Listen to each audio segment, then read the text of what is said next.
মালিক বট গাছটা এত বড়, বট গাছের ফল কেন এত ছোট? এটা তো সামঞ্জস্য হয় নাই।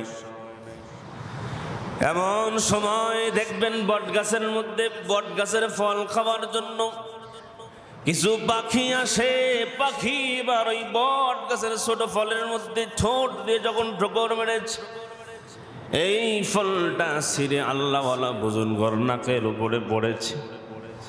হঠাৎ করে এবার যখন এই ফল আল্লাহর ওলি বুজুর্গের নাকের মধ্যে পড়ছে, এবার চিন্তা করতেছে যে আমার চিন্তা অনুযায়ী আমার আল্লাহ যদি ডাবের মতো বড় ফল এই জায়গায় থাকতো, এই জায়গায় যদি কাঁঠালের মতো বড় ফল থাকতো, তালের মতো বড় ফল যদি এই জায়গার মধ্যে থাকতো, আর এই ফল যদি আমার নাকের উপরে পড়তো, আমার কি অবস্থা হতো?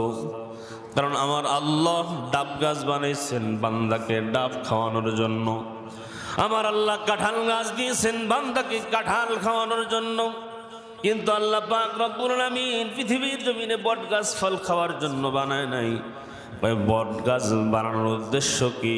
যে বট গাছ আমার আল্লাহ পৃথিবীর জমিনে দিয়েছেন কারণ হলো এই বট গাছ বড় হবে, এই বট গাছের ছায়ার নিচে বসে বসে মানুষ আশ্রয় গ্রহণ করবে। সুবহানাল্লাহ।